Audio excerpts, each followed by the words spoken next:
하나님 말씀 보겠습니다. 하나님의 말씀은 잠언 4장 5절에서 7절 말씀입니다. 지혜를 얻으며 명철을 얻으라. 내 입의 말을 잊지 말며 어기지 말라.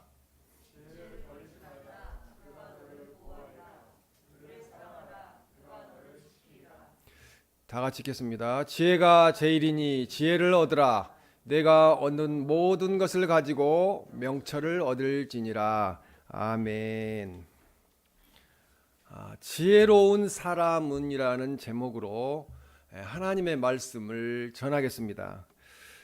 독일 베를린에 막스 프랑크 교육연구소라는 곳이 있습니다.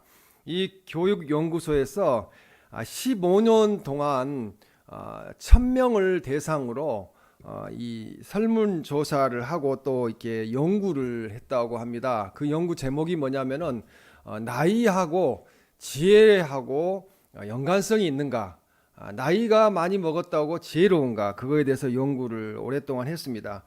그런데 이 오랫동안 연구한 결과 밝혀낸 공통점이 있었습니다. 그 몇 가지 공통점은 대부분 지혜로운 사람들은 고난과 역경을 극복했던 사람들이라는 것이죠. 그리고 고난을 체험하면서 하나님을 만나는 그런 분들이 되게 다 지혜로웠다고 그렇게 말씀합니다. 어려운 환경에서 자란 사람들과 일찍이 인생의 힘든 단면을 체험한 사람들이 이렇게 평탄하게 아무 그런 고난이 없이 살아온 사람들보다 훨씬 더 지혜로웠다고 그렇게 연구 결과는 말씀하고 있습니다. 또한 개방적이고 창조적인 사람들이 나이가 들수록 더 지혜의 빛을 발했다는 거죠. 너무 안고하고 거짓이했던 사람들보다는 개방적이고 남의 의견을 많이 받아들이는 분들이 훨씬 지혜로웠다고 그렇게 말씀합니다. 그래서 연구 결론은 인생을 대충 사는 사람들보다 깊이 생각하고 말씀을 묵상하고 이렇게 사는 사람들이 훨씬 지혜롭다고 이야기를 하고 있고요. 고집이 세고 또 개팍한 사람들은 나이가 들수록 지혜를 잃어버리고 또 신용도 잃어버리고 대인 관계도 원만하지 못했다고 그렇게 이야기하고 있습니다.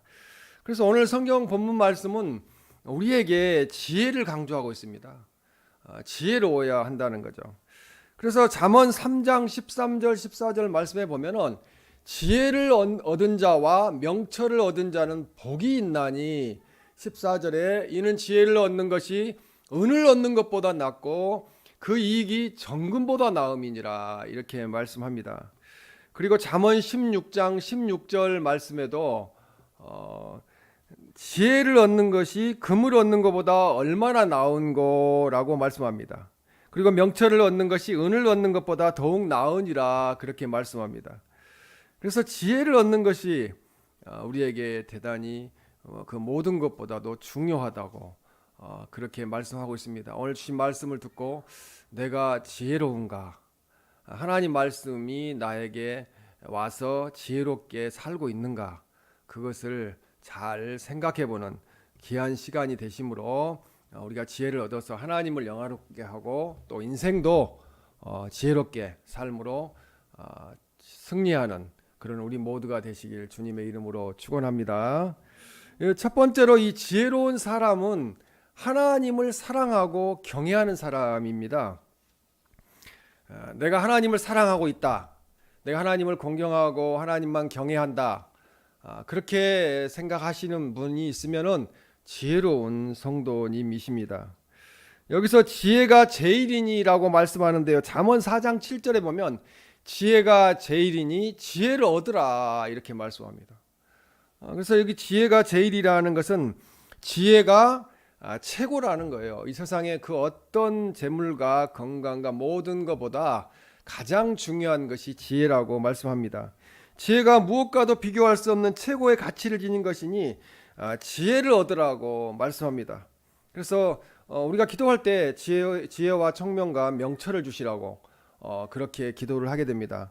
오늘 4장 본문 4장 7절에서 내가 하반절에 내가 얻은 모든 것을 가지고 명철을 얻을지니라 그렇게 말씀합니다.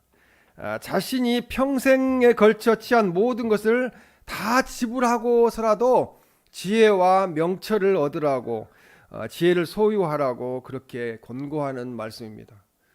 그래서 우리 지혜의 근본은 하나님이시라는 거죠. 그러니까 지혜를 얻으려면은 하나님을 만나야 됩니다. 우리가 지혜롭지 못하면은 일 결정이 그릇되게 결정하게 되는데요. 특히 죄를 짓고 자꾸 지혜를 구해도 하나님이 그 지혜를 어둡게 하시더라고요. 그래서 판단하는 것이 잘못된 판단을 해서 깨닫게 하는, 그릇되게 하는 그런 일들을 하나님이 하십니다. 그래서 지혜를 주시는 분도 또 지혜를 주시지 않는 분도 하나님이시라는 거죠.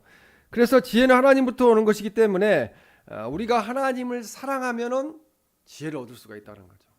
그러니까 우리 기도 드릴 때 사랑한다고 자꾸 고백해야 돼요. 부부간에도 사랑한다고 고백해야 돼요. 입으로 시인하여 구원에 이른다고 성경은 말씀합니다. 그러니까는 하나님 사랑합니다, 이렇게 하면서 하나님 지혜를 주세요라고 기도를 해야 됩니다. 시편 111편 10절 말씀에 보면은 여호와를 경외함이 지혜의 근본이라 이렇게 말씀합니다. 하나님을 경외하면은 또 지혜를 주신다는 거죠. 잠언 9장 10절에도 거룩하신 자를 아는 것이 명철이니라 그렇게 이야기합니다. 여호와를 경외하는 것이 지혜의 근본이고 거룩하신 자를 아는 것이 명철이니라. 그러니까 지혜롭고 명철하다고 하지만 세상 사람들, 하나님 경외하지 않고 하나님 모르는 사람들, 그런 하나님을 알지 못하는 사람들은 지혜롭지도 못하고 명철하지도 못하는 거죠.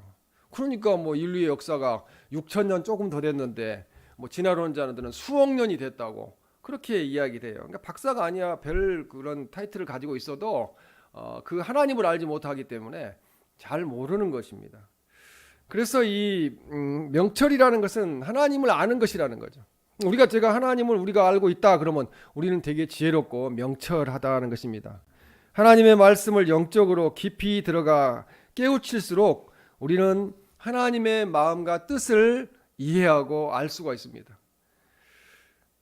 그 하나님의 말씀에 순종하면 우리는 하나님을 만날 수 있다는 거죠. 우리 이미 하나님을 만나고 있습니다. 하나님을 사랑하는 사람은 하나님께서 반드시 지켜주십니다. 절대 하나님이 버리지 아니하십니다. 여기서 지혜가 제일이라고 했는데 솔로몬이 엄청난 부귀영화를 누릴 수 있었던 것도 하나님이 지혜를 주셨기 때문에 그런 부귀영화를 누렸습니다.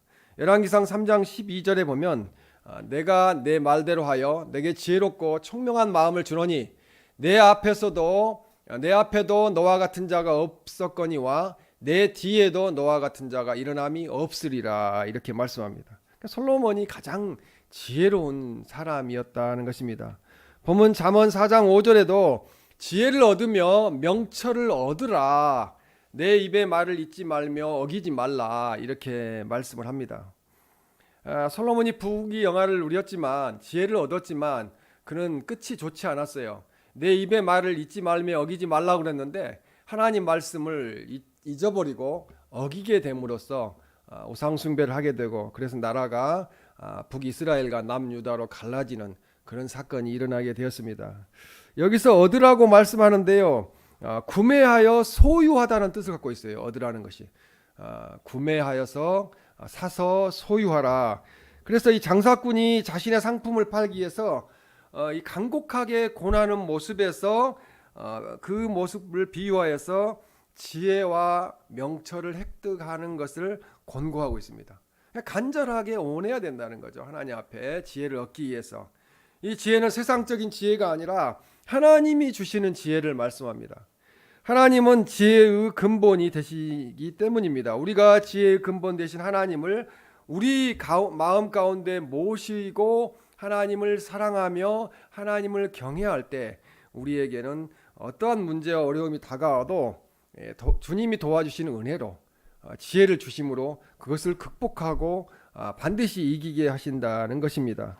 지혜로운 사람은 하나님을 믿고 지혜를 구하는 자입니다. 하나님, 저는 아무것도 모릅니다. 하나님이 도와주시지 않으면 저는 이 세상을 살 수가 없어요. 그렇게 고백하는 삶을 살아야 됩니다. 야고보서 1장 5절 말씀에도 보면은 지혜가 부족하거든 하나님께 구하라 그리하면 주시리라 이렇게 말씀합니다. 우리는 지혜가 다 부족하잖아요.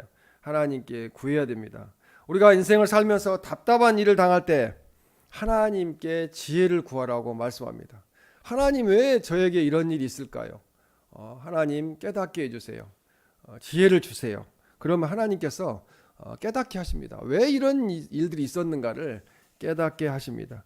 미국의 유명한 실업가로 세계 최대의 백화점을 운영하며 나중에 이제 미국의 최신부 장관까지 지냈던 존 워너메이커.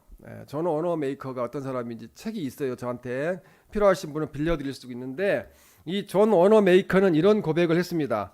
저는 오늘까지 무려 3026일을 살아오면서 투자하는 것보다 더 많은 이윤을 남겼습니다. 그러나 제가 한 가지 이대한 투자는 12살 때에 2달러 50센트 한 3,000원 정도, 지금 3,000원 좀 더 가겠네요. 를 주고 빨간 가죽 성경을 산 것입니다. 왜냐하면 이 낡은 성경이 현재의 나를 만들었기 때문입니다. 성경 말씀에서 지혜를 얻었다는 것입니다. 골로새서 2장 3절에도 보면 그 안에는 지혜와 지식의 모든 보화가 감추어져 있느니라고 말씀합니다. 주님 안에, 하나님 안에 지혜와 지식의 모든 보화가 감추어져 있습니다. 하나님의 말씀을 읽지 않고도 잘 살 수 있다고 생각하는 사람, 자기의 지혜를 믿고 세상을 살아가는 사람은 교만한 사람입니다. 그래서 성경 말씀은 지혜의 보고이며 우리를 새롭게 하며 우리에게 소망을 주시는 말씀이 성경 말씀입니다. 시편 119편 105절 말씀에 보면은 주의 말씀은 내 발의 등이요 내 길의 빛이니이다 라고 말씀합니다. 발의 등이 이렇게 켜져 있으면은 밤에도 실족할 일이 없죠. 넘어질 일이 없습니다. 내 길을 비춰주시니까, 길을 안내해 주시니까 길을 잘 찾아갈 수 있습니다. 또 디모데후서 3장 15절 말씀에 보면 구원에 이르는 지혜가 있게 하느니라. 성경 말씀은 구원에 이르는 지혜가 있게 한다고 말씀합니다. 시편 1편 2절 말씀에도 오직 여호와의 율법을 즐거워하며 그의 율법을 주야로 묵상하는도다. 낮 또 밤에 하나님 말씀을 주야로 읽고 생각한다는 거죠. 우리가 지혜롭게 살기 위해서는 말씀을 통해 하나님의 지혜를 얻는 것이 가장 좋습니다. 그래서 지혜로운 사람은 하나님을 사랑한다는 거죠. 하나님을 사랑하십니까? 그러면 지혜로우신 거예요. 그리고 하나님을 경외하는 사람이 지혜롭습니다. 그리고 성경 말씀을 가까이 하는 분들이 지혜롭다는 것입니다. 그 반대로 그렇지 않다면은 오늘부터 그런 삶을 삶으로 지혜로운 성도님들이 되시기를 주님의 이름으로 축원합니다. 이제 두 번째로 지혜로운 사람은 과거의 실패와 고난의 경험을 잊지 않는다는 거죠. 한번 실패하고 한번 고난받은 것을 잊어버리는 것이 아니고 그것을 반면 교사 삼아서 다시는 그런 일이 없도록 해야 되겠다 하는 지혜를 구하게 된다는 것입니다. 보면 잠언 4장 6절에 보면 지혜를 버리지 말라고 합니다. 하나님을 사랑하는 걸 버리지 말라. 또 하나님을 경외하는 것을 버리지 말라. 또 하나님 말씀을 읽거나 듣는 것을 버리지 말라. 그렇게 말씀을 하고 있습니다. 버리지 말라는 것은 언어상에 보면은 거절하지 말라는 거예요. 하나님을 거절하지 말라는 거죠. 이 세상에 그 어떤 일들이 있다 할지라도 하나님을 떠나서는 안 되고요. 하나님을 거절해서는 안 된다고 말씀하고 있습니다. 그러므로 버리지 말라는 것은 자신이 소유한 지혜를 포기하거나 소홀히 하지 말라는 거죠. 이 세상 걸 다 잊어버려도 하나님만을 버리지 않고 하나님만을 떠나지 않으면은 거절하지 아니하면 우리에게 소망이 있고 다시 회복하게 하신다는 말씀입니다. 본문 잠언 4장 6절에 그를 사랑하라고 이렇게 말씀합니다. 그래서 사랑하라는 말은 의인화된 지혜에 대해서 열정적인 애정을 가지고 대할 것을 비유적으로 공부하는 거예요. 그러니까 지혜는 바로 하나님이세요. 하나님을 사랑하라는 거죠. 애정을 가지고 하나님을 대하라는 것입니다. 그러니까 하나님을 사랑하면은 지혜가 우리에게 주어지기 때문에 지혜롭게 살 수가 있습니다. 뉴질랜드의 산악인이자 탐험가인 에드먼드 힐러리 경은 이 최초로 에베레스트 산을 등반한 그런 사람입니다. 1953년 5월 29일 그는 에베레스트 산이 8,848m예요. 8,848m인데 세계에서 가장 높은 산 에베레스트 산을 정복하였다는 거죠. 그러니까 최초의 정복자가 되었습니다. 그는 1952년에 에베레스트 산에 등정을 시도했다가 처음에는 실패했다고 합니다. 그 일이 있은 지 몇 주 후에 영국의 어떤 모임에서 그는 연사로 초청되었는데 청중들은 그 사람을 위대한 모험가로 그렇게 환영을 했다는 것입니다. 힐러리는 자신에게서 실패자의 모습밖에 아무것도 발견할 수가 없었습니다. 그러나 그는 마이크를 놓고 연단 가장자리로 걸어나가 이 주먹을 불끈 쥐더니 뭐라고 이야기했냐면은 에베레스트 산의 그 사진을 가리키면서 큰 소리로 이렇게 외쳤다고 합니다. 에베레스트 산이요, 지난번에는 내가 실패했지만 내가 나를 쓰러뜨렸지만 다음에는 내가 너를 쓰러뜨릴 것이다, 이렇게 이야기하면서 그 이유가 무엇인지 아느냐? 너는 이미 클 만큼 다 커버렸지만 나는 아직도 잘하고 있기 때문이다. 성장하고 있기 때문이라고, 지혜가 있기 때문이라고 그렇게 고백을 했다는 것입니다. 전도서 8장 1절에 보면은 사람의 지혜는 그의 얼굴에 강체가 나게 하나니, 이렇게 말씀합니다. 되게 지혜로운 분들은 강체가 나요. 하나님 말씀을 많이 묵상하고 아는 분들은 빛이 납니다. 그래서 우리가 지혜를 얻기 위해서 지혜로운 사람으로 되기 위해서 역경 속에서도 배워야 된다는 거죠. 잘 안 될 때 더욱 하나님 말씀을 읽고 더욱 교회 열심히 나와야 되고 하나님 말씀을 들어야 된다고 성경은 말씀하고 있습니다. 하나님께서는 때로 성공이 아닌 실패를 통해서 우리에게 말씀하십니다. 성공하면은 자기가 잘해서 되는 것처럼 그렇게 생각들 하잖아요. 그러나 실패할 때는 왜 내가 이런 실패의 과정을 겪게 되었는가를 생각해 보기 때문에 그렇습니다. 그래서 여러 번의 성공을 통한 교훈보다는 한 번의 실패를 통한 교훈이 더 우리에게 지혜를 새겨준다는 말씀입니다. 그래서 실패는 결코 나를 파괴시키지 못한다는 거죠. 특히 믿는 하나님의 백성인 우리들의 실패는 우리에게 보약이 되지 쓴 약이 되어서 실패를 계속하게 하지는 않는다는 것입니다. 그래서 다만 실패를 바라보는 나의 태도가 문제라는 거예요. 내가 실패 가운데서 하나님의 뜻이 무엇인가를 발견해야 된다는 것입니다. 실패를 좌절이 아닌 교훈의 기회로 삼을 때 성공을 통해 얻을 수 있는 것보다 실패를 통해서 더 큰 유익을 얻게 될 것입니다. 실패와 고난은 결코 낙담할 이유가 되지 못한다는 거죠. 한 번 실패했다고 그래서 예수님 믿으니까 잘 안 되대, 이렇게 해서 포기해서는 안 된다는 것입니다. 자꾸 일어나서 자꾸 기도하고 하나님 그리 아니하실지라도 나는 하나님을 믿습니다 하고 고백할 때 하나님이 우리에게 인생의 지혜를 주시고 우리의 길을 밝혀 주실 줄로 믿습니다. 실패를 맞아 좌절의 늪에 빠져 계시는 분은 안 계시는지 모르겠습니다. 내가 한번 쓰러졌는데 다시 또 쓰러지지 않을까, 그런 두려움에 있는 분들도 계실 수 있어요. 그러나 나에게 힘과 방패가 되시는 하나님을 의지하고 하나님의 도움을 간구하면 하나님이 승리하게 하실 것입니다.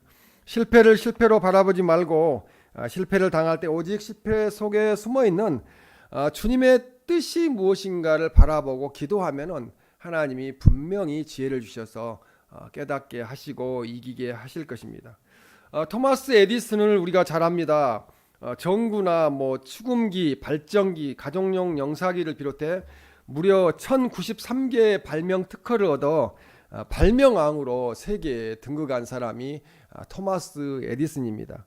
그래서 그를 흔히 발명왕이라고 하는데, 하지만 그 사람만큼 많은 실패를 했던 사람이 없다는 거죠. 그는 성공도 했지만 그만큼 그 이상 수백 배 실패를 했기 때문에 그는 실패의 왕이기도 합니다. 그러나 그는 나는 실패하지 않는다, 나는 모든 시도에서 무엇인가를 배우고 있기 때문이라고 그렇게 이야기를 했습니다. 실패할 때마다 무엇인가를 깨닫고 새로운 발견에 도전을 했다는 것입니다. 실패는 누구에게나 찾아옵니다. 믿는 우리에게도 실패가 있습니다. 그러나 역경의 순간을 잊지 않고 그것을 인생의 소중한 자산으로 간직하면은 그 실패가 성공의 어머니가 된다는 것이죠. 그래서 하나님을 아는 지혜로운 사람은 실패와 고난의 날이 오면은 그 속에서 교훈을 찾는다는 거죠. 하나님이 나에게 주시고자 하는 교훈이 무엇인가? 그래서 실패는 인간을 더 강하고 또 힘있게 연단하는 그런 도구가 되게 됩니다. 하나님은 가끔 인간에게 따끔한 가시 같은 시련을 주시는데 그것은 잠든 영혼을 깨우기 위해서 그렇습니다. 이 세상에 가장 불쌍한 사람이 누구냐면은 하나님을 안 믿고 있는데 세상적으로 잘 되는 거, 부자로 살고 누리고 살고 이런 분들이 가장 불쌍해요. 왜 그래요? 그분들은 하나님을 만날 기회를 갖지 못할 수도 있기 때문에 그렇습니다. 부자가 천국에 못 들어가는 것은 그 사람이 부자였기 때문에 못 들어가는 것이 아니고 하나님을 믿지 않기 때문에 이 세상이 좋사오니 이렇게 살기 때문에 못 들어가게 되는 것입니다. 하나님은 가끔 인간에게 따끔한 가시 시련을 주십니다. 장미꽃이 아름다운 것은 가시가 있기 때문이라는 거죠. 우리 이제 장미꽃이 하단에서 피게 될 건데요. 가시가 있으니까 아름다운 꽃을 맺히게 된다는 것입니다.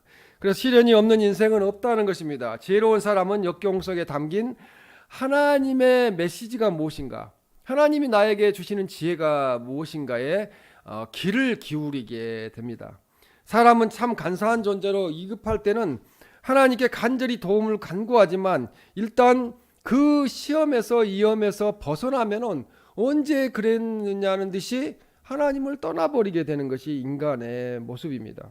잊어버린다는 거죠. 잠언 26장 11절에 보면 미련한 자는 그 미련하는 것을 거듭 행하느니라 그렇게 말씀합니다. 그래서 세상 사람들은 이런 상황에 놓여 있습니다. 자꾸 미련하게 하나님을 모르는 거죠. 그래서 본문 잠언 4장 6절에 지혜를 버리지 말라고 말씀하는 겁니다. 지혜를 버리지 아니하면, 하나님을 떠나지 아니하면 하나님이 우리를 보호하신다는 거죠. 하나님을 사랑하라고 말씀합니다. 하나님을 사랑하면 하나님이 우리를 지켜주신다는 거죠. 실패와 고난, 문제가 다가와도 마음이 시험에 들고 상처받는 일이 있어도 주님을 버리지 않고 떠나지 않고 주님을 사랑하고 기도하면은 하나님의 은혜로 이제 문제가 해결되고 그러면서 믿음이 자란다는 거죠. 자꾸 고난을 받아야 믿음이 성장해요. 그리고 하나님을 만나게 됩니다.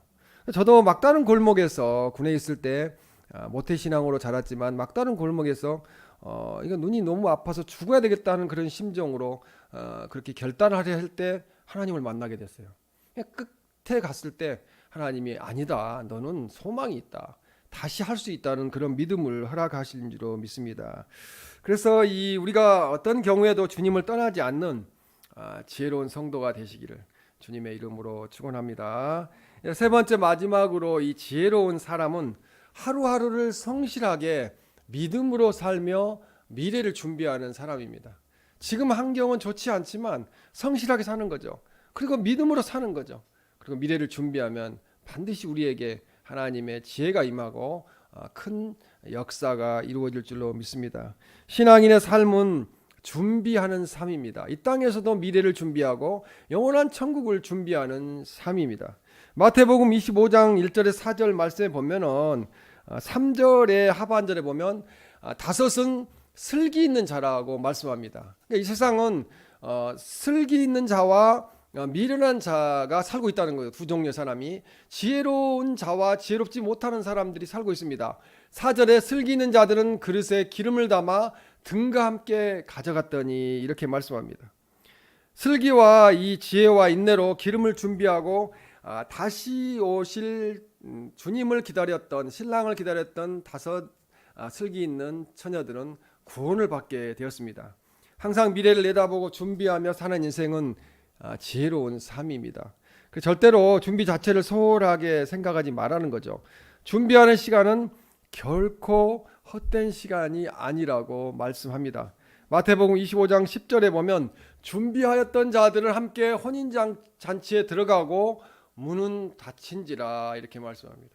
나중에 예수 그리스도를 믿고 사랑하고 주님을 경외하는 삶을 살면은 주님이 오실 때 우리는 주님과 혼인잔치에 들어가게, 천국잔치에 들어가게 될 거고, 그렇지 아니하면은 어떻게 해요? 문이 닫히는 것을 보고 안타까워하는, 와, 나는 왜 예수님을 안 믿었지, 이런 상황에 놓이게 된다는 거죠.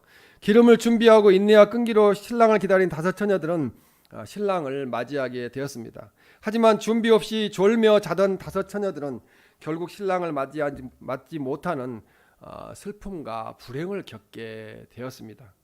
하나님께서 우리에게 마태복음 25장 11절 12절에 또 이렇게 말씀합니다. 12절의 말씀에 보면 대답하여 이르되 진실로 너희에게 이르노니 내가 너희를 알지 못하노라 라고 말씀합니다. 나중에 주여 주여 우리에게 열어주소서, 천국문을 열어주소서 라고 말씀드렸을 때 주님은 내가 너희를 알지 못하노라, 다른 성경에 보면 도무지 알지 못하노라, 그렇게 말씀하고 있습니다. 하나님께서 우리에게 은혜를 주신다 하여 게으르고 태만한 것은 참다운 그리스도인의 삶의 방법이 아니라고 성경은 말씀합니다. 우리에게 주어진 하루도 삶의 나태함을 버리고 오늘 해야 할 일을 내일이나 다음으로 미루지 말아야 합니다. 항상 미래를 준비하며 최선을 다하는 삶 속에 인생의 성공과 행복이 존재하기 때문입니다. 영국의 무신론자의 클럽의 회장이었던 프랜시스 누포트 경이라는 사람이 있었는데 이 사람은 죽어갈 때 이렇게 말했다고 합니다. 나에게 하나님이 없다는 말은 필요 없다. 하나님이 계시기 때문에 또 나는 하나님의 진노 앞에 있다. 무신론자 회장이었는데 이렇게 고백했어요. 지옥이 없다는 말은 할 필요가 없다. 이미 내 영혼이 지옥에 굴러 떨어지고 있음을 지금 느끼고 있기 때문이다. 내게 소망이 있다는 말은 하지 말라. 나는 영원히 버림받은 것을 내가 안다라고 고백했다는 것입니다. 이때라도 바로 회개했으면 구원받았을 건데 안타깝습니다. 그러나 토마스 또 스코트 경이라는 사람도 있었는데 이 사람도 무신론자였다고 합니다. 그도 죽을 때 나는 이때까지 하나님도 없고 지옥도 없는 줄 알았다.